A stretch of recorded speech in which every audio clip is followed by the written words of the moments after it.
Our greatest achievement is back. It is Stubby Bob, our 1950 Ford F600 dump truck that we turned into a wheelie machine. Now, it's been like 10 years since I've even seen this run, and 7 years since you did an episode. Last time I saw this vehicle, it was doing wheelies, like just a bald eagle, and then crashing down, well, like Roadkill.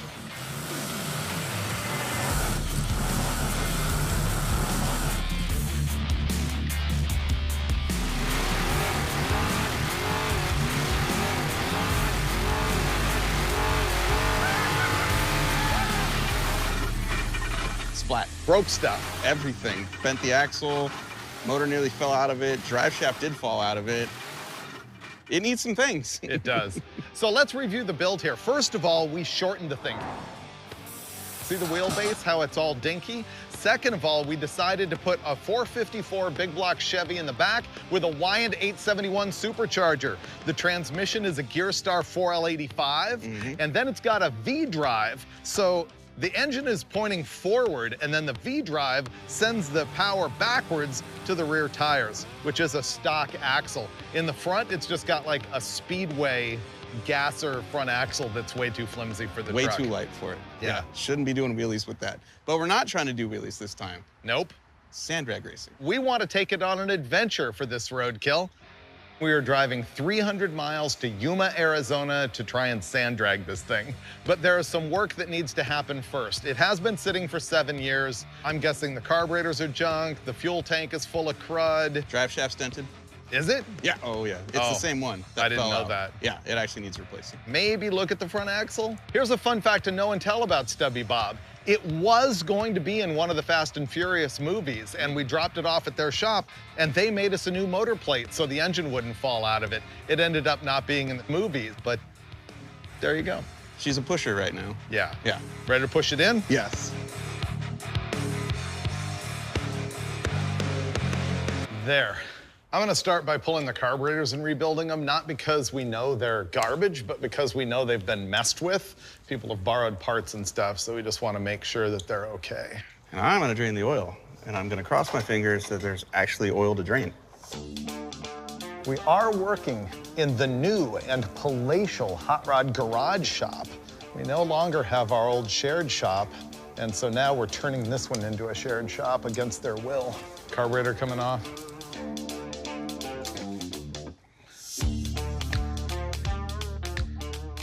So like 8 years ago when we built this thing, I bought a stainless steel beer keg, welded a filler neck to it and a bung on the bottom and turned it into our gas tank. Well, the filler neck's been rusting for 8 years. Look at all the stuff on the end of that. That's in our gas tank, probably in our carburetors too. A lot of surprises here on day one. Rust coming out of the fuel tank and oil coming out of the fuel line from the electric fuel pump. I've seen a lot of things, right? Things that cannot be unseen. This is new to me. Oh, dude, Bob. Here's one of two Holley carburetors. You can see why I'm taking it apart, because the needle and seat was totally loose. I know they've been messed with. There's the gasket, still usable. Wow, there's no crud in this. Also no crud. There's really nothing wrong with this carburetor. As a matter of fact, I'm even gonna reuse the gaskets. I don't know if the rear one's okay, but I'm guessing it is.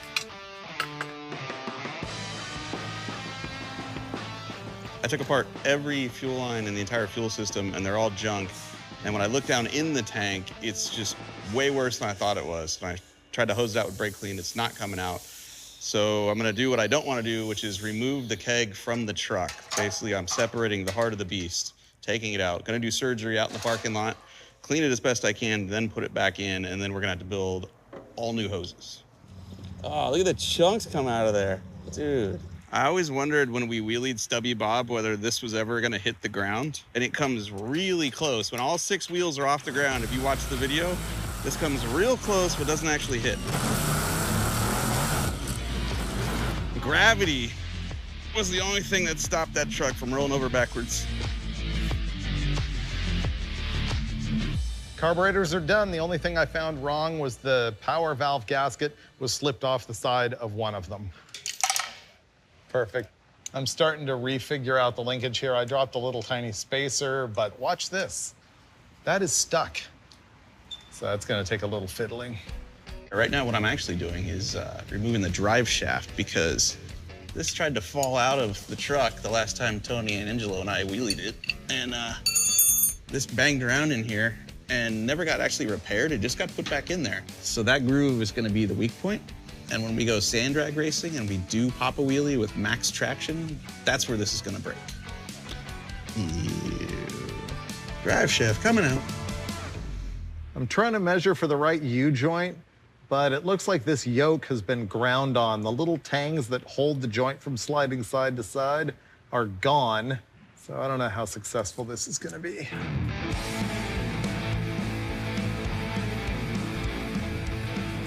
This is strange. I just took spark plug out and looked great. Wasn't even rusty. Bob just wants to go. Bob's ready. We might not even fix the bent front axle. We may just hit the road here. Bob has very sticky throttle linkage. Oh, well, we should probably fix that then. Yeah, that's as far as it goes. Yeah, it's not even close. Secondaries are just barely cracking open. We'll still be able to get this to run today. We just wouldn't have wide open throttle, and that's no fun for racing. Okay. It's not hitting inside the blower because it would lift up. We would see the carburetor moving. Well, now we've got wide open. I think that a butterfly was hitting the inside of the carb adapter on the blower, and we just moved the carburetor a little bit. But So if you push hard enough, you get there, but does Yeah. it stick open? it's hanging up on that thing pretty hard. What a stupid thing. We're still fiddling around here. It looks like this throttle position sensor is giving us the problem, so we're gonna start to modificate it. This bracket that's holding our throttle position sensor has this little ear right here, and if you swing it over just enough, it contacts the throttle linkage and you can't go wide open. So I'm gonna go cut this off, baby steps. We solved the problem with the TPS sensor by moving the bracket underneath another bracket. It's complicated, but it works now. Okay, it's not perfect, but it's better. Our fuel tank is a beer keg, and therefore we just put the fitting in the bottom in order to gravity feed it. And the big deal is that if we run the hose up and come back down to go into this pump, which is tempting, then it's asking the pump to lift fuel, which they don't like to do. That tends to burn them out. So this convoluted nightmare is our new fuel system. This is the outlet from our tank. This is a ball valve to shut the fuel on and off because this fuel filter is guaranteed to clog, I'd say within 12.7 miles of us leaving here, because there's still rust and there's still junk and there's still stuff in that tank that we don't want to go into our fuel pump. So the plan is to shut the fuel off, take this apart, clean out that fuel filter, put it back in, turn the fuel back on, and keep driving over and over and over again until we reach nirvana. The last hose is made. We just need to install it, and then we fire it up. Oh, things are humming right along. Gas tank is in, carbs are rebuilt. Believe it or not, that Duralast battery has been in here for at least 3 or 4 years. We're finally ready to crank it over. Hit it. Here we go.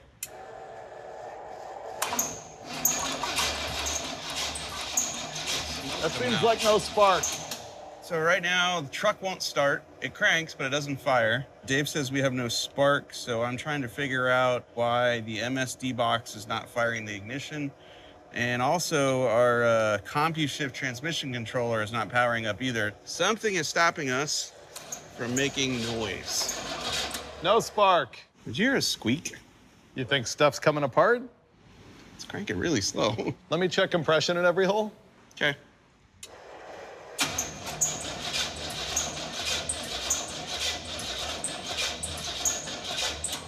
Nothing here. Mike's cranking it, and this one's barely pumping. Pretty weak. The squeaking is getting louder.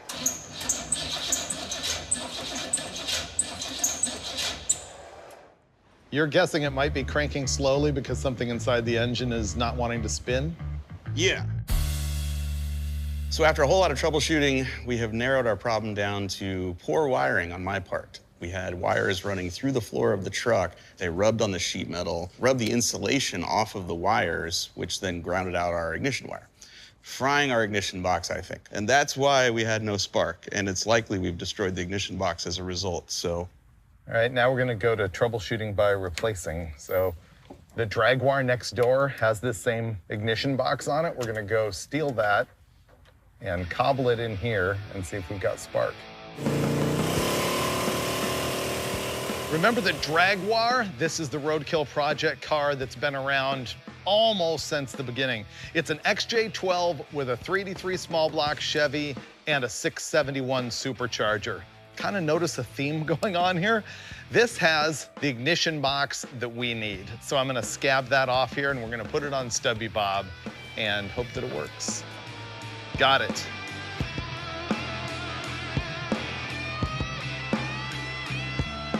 I think we're ready to test. Used, new to us ignition box. Let's transfer from one car to this car, and I believe it is wired, and let's see if we have spark. Crank it. Okay. Nothing. Well, that's weird. Either we have two dead boxes or a dead coil. We can try the screwdriver thing. Okay, ready? Yep. There we go. Nothing.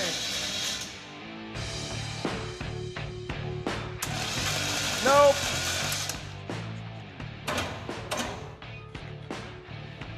Crank it. Nope. Nothing. Still nothing.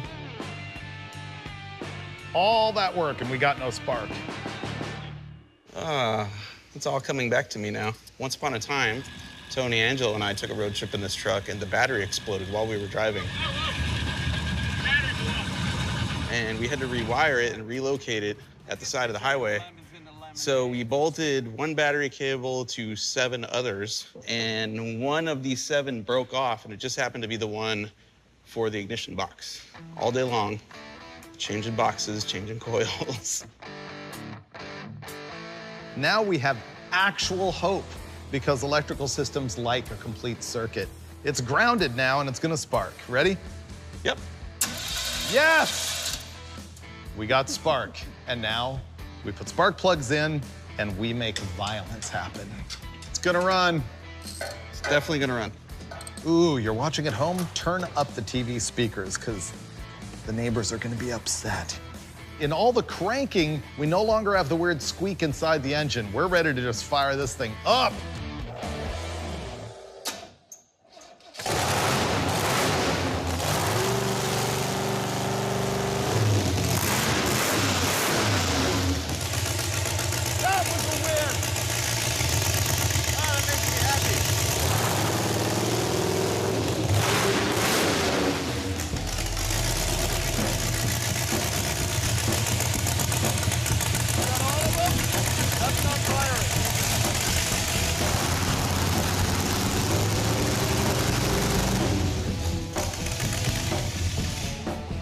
This hole has nothing going on.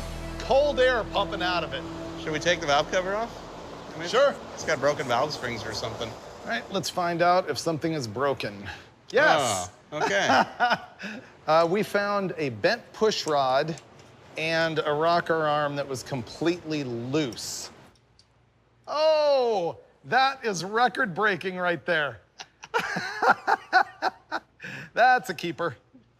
The good news for us is I think this has a hydraulic roller cam, which means that the lifters are linked together in there, probably with a spider, I would guess. And so it wouldn't have kicked the lifter out of its hole, which would be bad. How's that? Intact. Not much oil up here. I noticed that too. Yeah, that one had nothing. Yeah, that's weird. It ran for a while. So we just have no oil at the top end. We can fire it up with the valve covers off.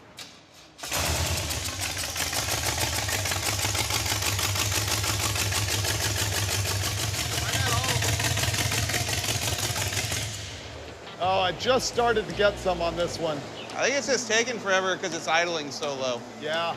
Well, that's a relief because we did get oil up top. So I think at this point, if we can find the right length push rod to replace this pretzel, we're good. In the meantime, though, this showed up. I can install our drive shaft And given that I probably lost some of the hardware for that, by the time this is actually in and bolted tight, maybe we'll have a push rod and we can keep on trucking. Drive shaft is in, but now we gotta make sure it stays in. So what I'm gonna do is take this 1/8 inch thick strap, cut a section of it about that wide, tack weld it to the yoke on our rear differential so that the U-joint caps don't spit out the side of it, because you can get away with just doing wheelies like that, but actually driving from LA to Yuma, Arizona, probably not. We found a local machine shop, and strangely, they didn't have the spaghetti push rod, but they did have this straight one, which will probably work better, and it's the right length. So I'm gonna put this thing back together. Here's something that weirds me out a little bit, is this engine has guide plates on it, and you're supposed to only use a hardened push rod with a guide plate, and these are not, but they don't seem to be chewed up, so let's just put it together and pretend we didn't see that. Drive shaft is in, U-joints are reinforced. Pretty sure Freiberger's done putting a push rod in the motor, which means after I tighten this switch back down, I think we can fire it up, maybe throw some water in it and see if it moves under its own power, which is huge because I have not driven this truck in like 7 years. We're gonna fire it up and attempt to put it in gear. This is it. Will it move? Come on.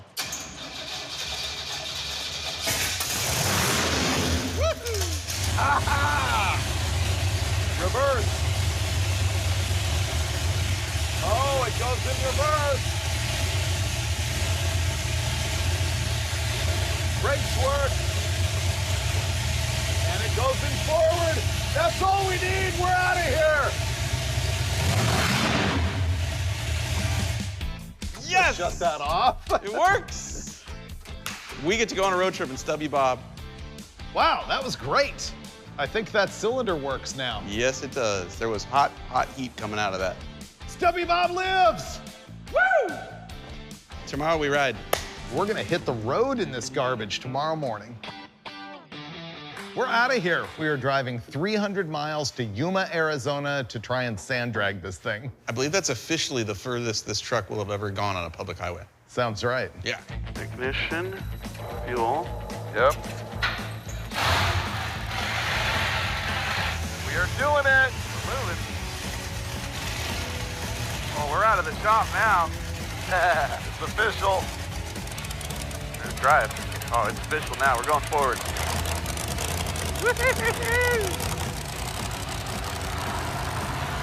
Oh, here we go.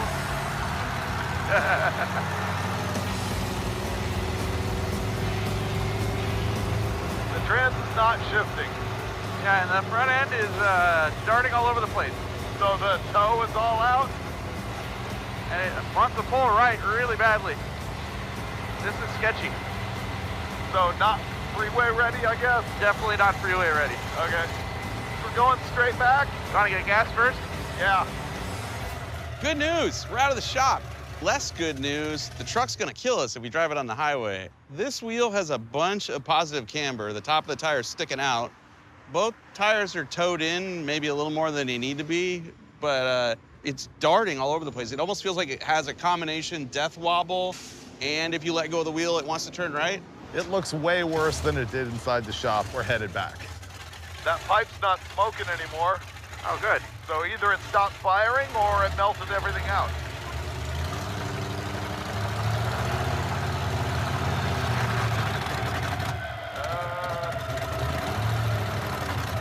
What if we clogged our fuel filter?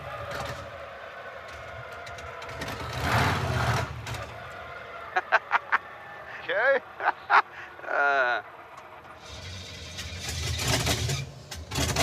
It's running on pump shot, that's it. Yeah.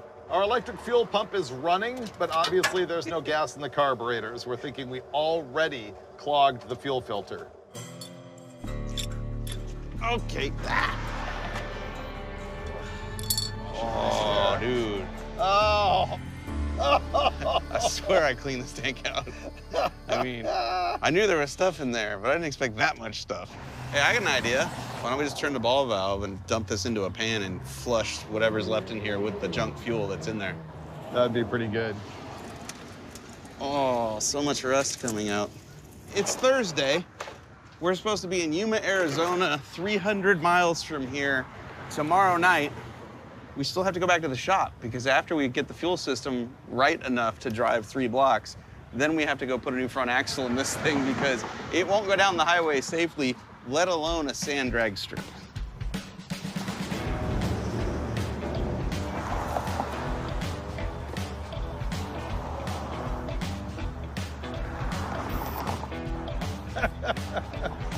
All right, back to the shop. 3 blocks, we can make it. And we're up. See that right there? There's the death wobble. In fact, the shaft going through the frame rail is wiggling in the frame rail a little bit, I think. Looks like we have a lot to fix. I want to get the thing on the lift so that we can really have an eyeball at it.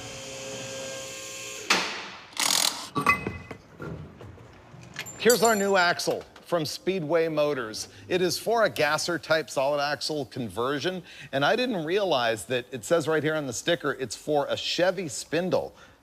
We're gonna reuse our spindle and brake assembly and everything, and the kingpin bushings are already in there, so we don't have to hone or anything. It's gonna fit pretty good. This is the kingpin, and it goes in the end of the axle like this, and it is the pivot upon which the spindle rotates so that you can steer. I feel pretty good about this, actually. Front end came apart easily. We might just re-weld new tabs to go with our new axle mounts, and we'll be back in business.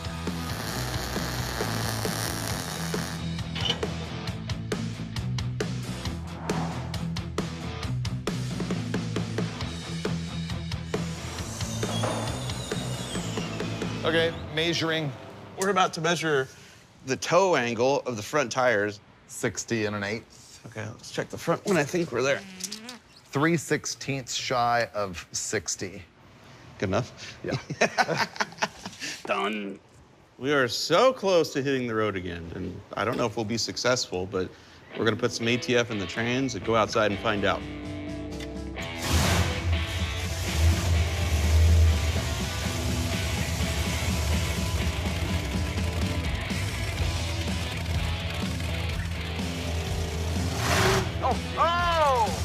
It does wheelies, dude. Yeah. The front end's a lot lighter now. I can tell. So first gear, suspension's already better.